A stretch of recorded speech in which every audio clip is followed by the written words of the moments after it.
এরকম ভুক্তভোগী বা অনেকের বাচ্চাই এরকম অসুস্থ।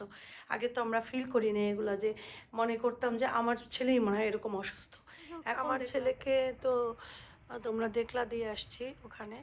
ওখানে থাকুক ছেলেরা আবার খাওয়ার মজা বোঝে নাকি? জি। তাইলে তো কত কিছু খাইতো আমাদের মতো। ফ্রিজ রাখছো এইখান দিয়ে না? আপনার বাসা সুন্দর পরিপাটি গুছানো। আমার বাসা তো আমার রোজ আমি খালি খাই আর খাই।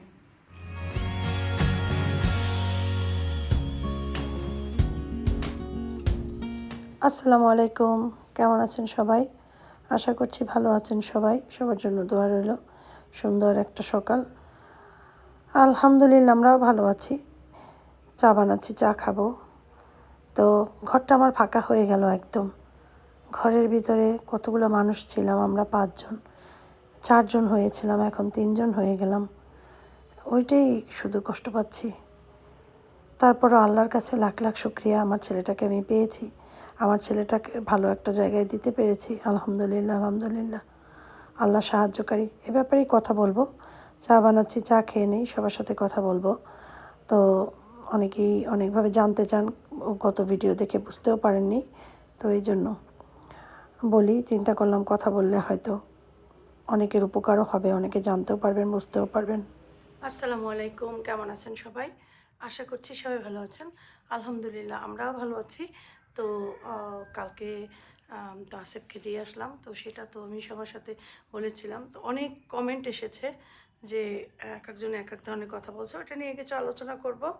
আর মেন কথা হচ্ছে, আমি অনেকে আমার মতো এরকম ভুক্তভোগী বা অনেকের বাচ্চাই এরকম অসুস্থ। আগে তো আমরা ফিল করি না এগুলা, যে মনে করতাম যে আমার ছেলেই মনে হয় এরকম অসুস্থ। এখন দেখলাম ভিডিওর মাধ্যমে বহু মানুষ আমাকে মেসেঞ্জারে নক করেছে, হ্যাঁ, তারপরে জানতে চেয়েছে, কারণ অনেক মানুষ এবং আমার আশেপাশেও বেশ কয়েকজন আমাকে দেখে জিজ্ঞাসা করেছে। তখন তারা লুকিয়ে মানে গোপনে গোপনে বলেছে যে অনেকের এরকমের সমস্যা, হ্যাঁ, ছেলে মেয়ে নিয়ে। তো এখন বুঝলাম আসলে এই সমস্যাটা কেন এত বাংলাদেশে। এখন আমি তো জানি না আসলে কারণটা কি। তো এটা নিয়েই একটু সব চিন্তা করলাম সবার সাথে একটু আপনাদের সাথে একটু কথাবার্তা বলি, যেটা বললে হয়তো যারা যাদের বাচ্চা মাশাআল্লাহ সুস্থ সবল আছেন তাদের ব্রেনেও থাকলো, আর যাদের বাচ্চা অসুস্থ তারাও একটা সলিউশন পেলো। তো চলেন আমরা ওইখানে বসে কথা বলি।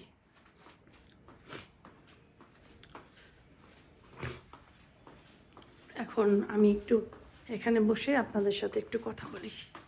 আমার ছেলেকে তো তোমরা দেখলা দিয়ে আসছি ওখানে। ওখানে থাকুক কয়েকদিন, থাকলে হয়তো সুস্থ হয়ে যাবে। আমার ছেলের এমনি কোনো প্রবলেম নেই। অনেকে হয়তো বুঝো না, হঠাৎ করে ভিডিও দেখে এসে অনেক কিছু ফিল মানে মনে করে ফেলো, আসলে না। ওরকম মনে করো না, আমি তোমাদেরকে বলছি যে ও একটা সুস্থ সবল বাচ্চা। ও মালয়েশিয়া পড়তে গেছে, পড়ার পরে হঠাৎ করে ও ভয় পাওয়া শুরু করলো, তারপরে ও সন্দেহ করা শুরু করলো, এরকম অনেক কিছু অ্যাক্টিভিটিস করা শুরু করলো। তখন আমরা ও অনেক বেশ 15-20 দিন পরই আমরা ওকে বাংলাদেশে নিয়ে আসি।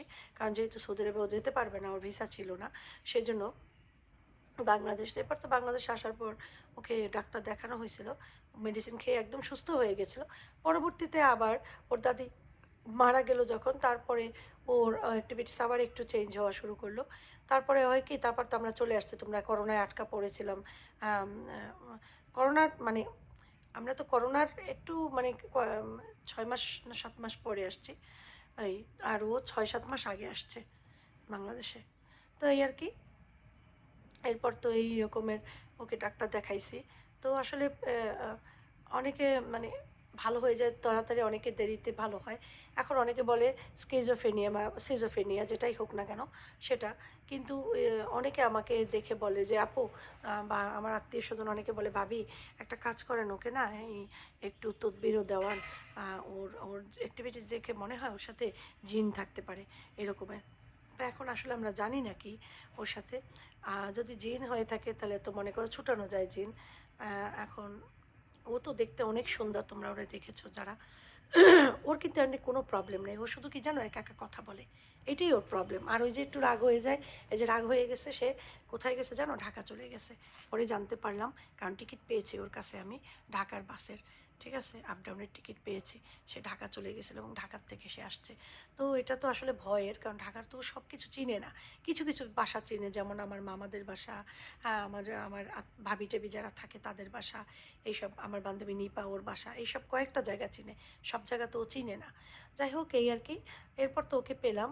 পেয়ে তো তারপরে আমরা দেখলাম যে ওকে ওখানে ভর্তি করলাম রিহ্যাব সেন্টারে। অনেকে মনে করেন রিহ্যাব সেন্টার নেশা, যারা নেশাগ্রস্তদের ভর্তি করে। এটা আসলে ভুল ধারণা। রিহ্যাব সেন্টারে ২ টা অপশন থাকে। একটা হচ্ছে যারা নেশা করে তাদের নেশা ভালো করার জন্য ওখানে ভর্তি করা হয়। আর যারা মানসিকভাবে একটু অসুস্থ তাদের মানসিক সমস্যা দূর করার জন্য ওখানে ভর্তি করা হয়, ২ টা। আর ওখানে তো খরচও অনেক বেশি।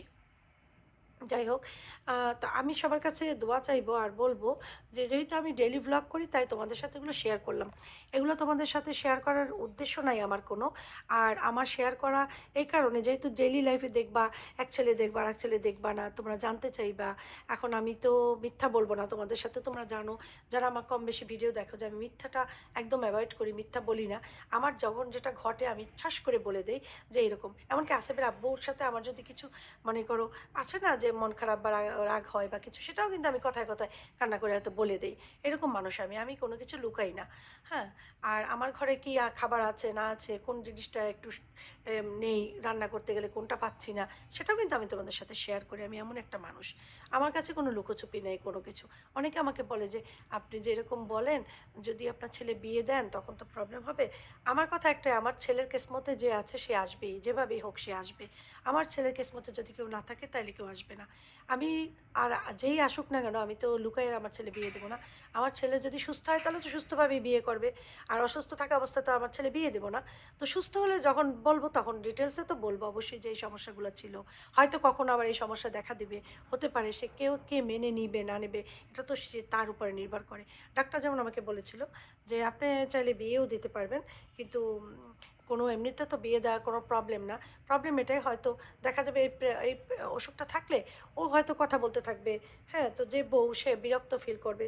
আপনি এভাবেই দেখবেন।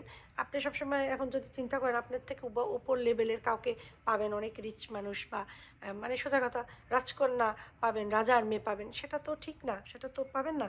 আপনি সবসময় আপনার থেকে নিচে দেখার চেষ্টা করবেন, তাহলে পাবেন। তো আমার কথা হচ্ছে ওইটাও আমি মানি না। আমি মানি আমার বাচ্চার কিসমতে যেটা আছে সেটাই হবে। ঠিক আছে? এগুলো নিয়ে আমি কখনো চিন্তা করি না। আমাকে অনেকে ধরিয়ে দেয় যে এটা করছেন, এটা হলে তো আবার এইটা সমস্যা হবে। আমি বলি না।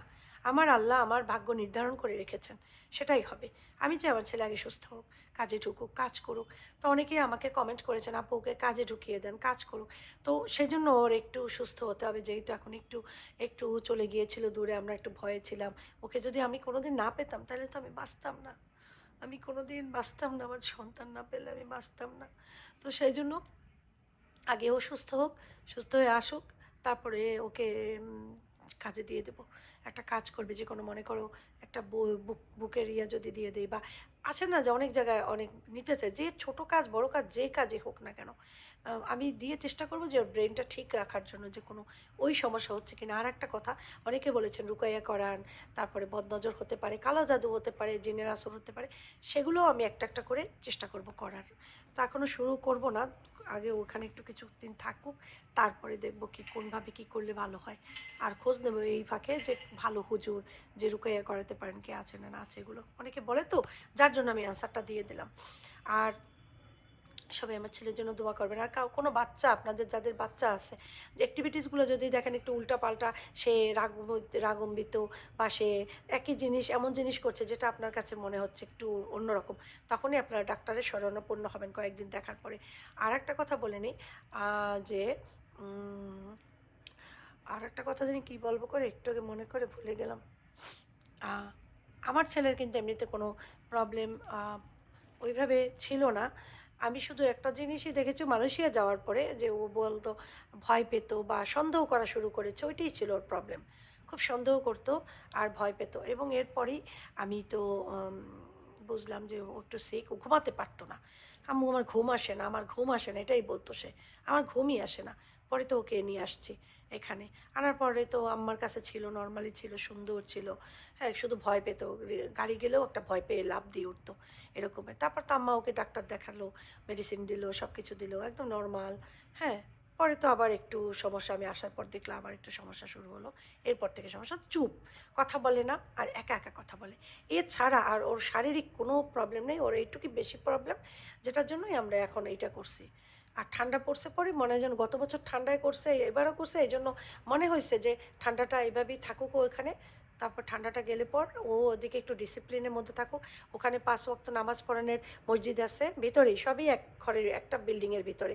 তারপরে ওদের জন্য ওকে কাউন্সেলিং করা হবে, কারণ এই যে কোনো রোগী কাউন্সেলিংয়ের মাধ্যমে ভালো হওয়াটা বেশি তাড়াতাড়ি। আমাকে অনেকে কমেন্ট করেছেন যে ওকে যে এরকম ডাক্তার দেখান, ওকে তো ঘুমের ওষুধ খেয়ে ঘুম পড়িয়ে রাখে। হয়তো সে এটা জানে, কিন্তু আসলে এটা ঠিক না, আপনি ঠিকটা জানেন না। আমি বলছি, ও কিন্তু ৮ ঘন্টার বেশি ঘুমায় না। ও অনেক রাতে ঘুমায়, যার জন্য ও যেহেতু মোবাইল ইউজ করে, ও রাতে ঘুমায়, এজন্য ও ওঠে হচ্ছে যে কটার সময় ওঠে, ১২টা, ১২:৩০ এরকম একটা সময় ওঠে। তো ওকে মনে করেন ৮ ঘন্টার বেশিও ঘুমায় না। সেজন্য আম ওকে ঘুমের ওষুধ দেয়া হয় না। এই মেডিসিনগুলো ব্রেইনের কাজগুলা করে, এই জন্য মেডিসিন দেয়। এখন আল্লাহর কালামদের উপরে তো কিছু নাই। নবী করিম সাল্লাল্লাহু আলাইহি ওয়াসাল্লামকেও রুকাইয়া করেছিল, কারণ তাকে কালা জাদু করা হয়েছিল, তাকে ট্রিটমেন্ট করা হয়েছিল। সেজন্য আবার জিনেও মানুষকে ধরে। সেজন্য জানি না কোনটা ওর হইছে, সেটা অবশ্য পরে করতে করতে বোঝা যাবে। যদি কোনো ভালো হুজুর পেয়ে থাকি, ভালোভাবে করা হয়, তাহলে হয়তো ওটাও কাজে লাগতে পারে। আরেকটা কথা এটাকে বলিনি, অনেক প্যারেন্টস আমাকে মেসেঞ্জারে নক করেছে যে আপু, তোমার ছেলের মতো আমার মেয়ে বা কারো ছেলে এই সেম সমস্যা ভুগতেছি আজকে।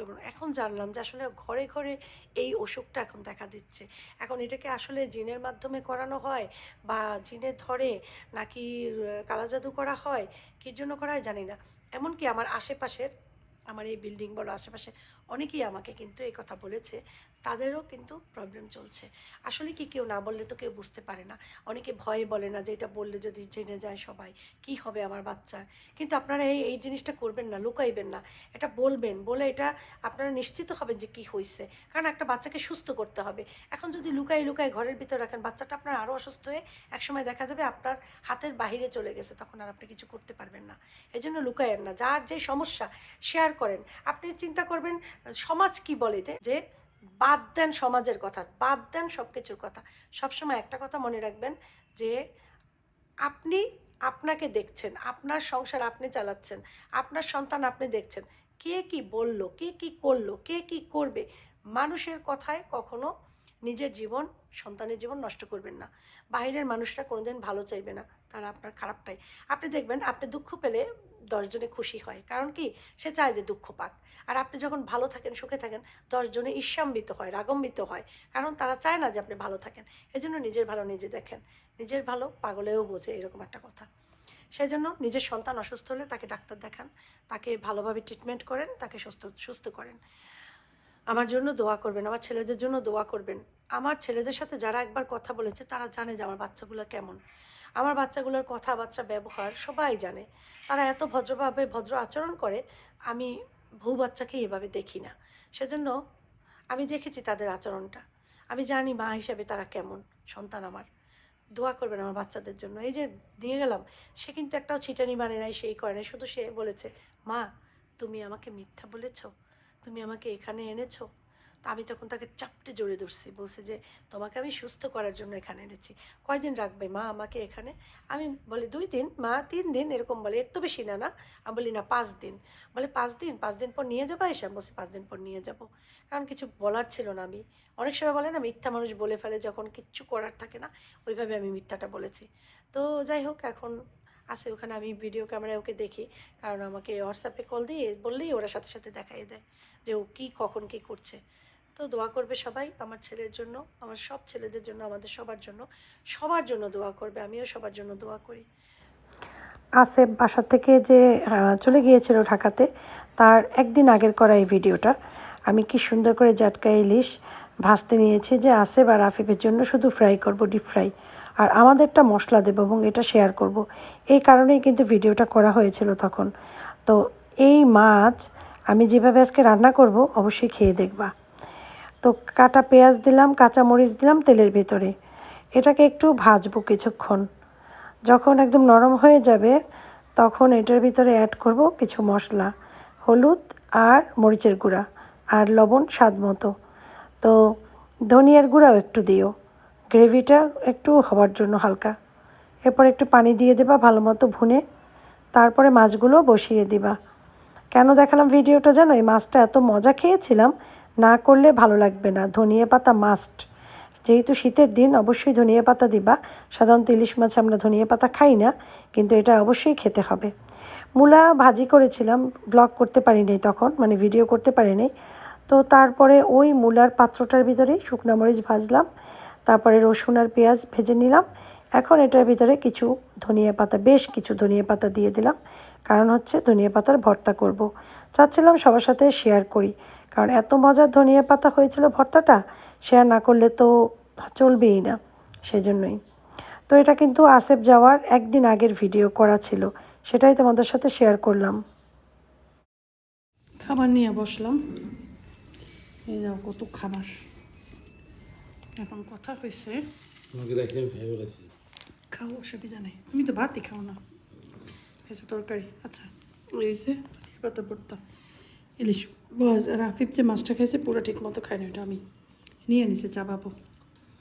এই হচ্ছে আমার মূলা তরকারি, সবজি আর একটুখানি লবণ নিছি।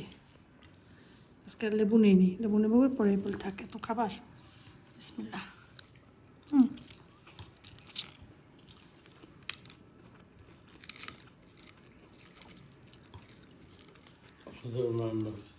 অসাধারণ। মূলা শাক কেমন হয়েছে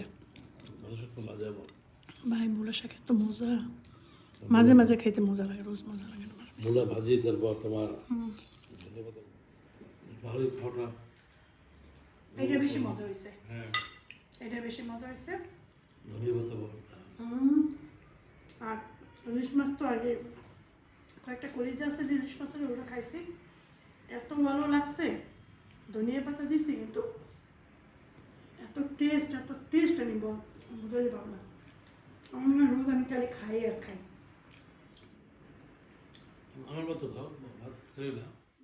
এটা হচ্ছে গতকালকে আমার নয়তলার যে প্রতিবেশী ও এসেছে আমার বাসায়।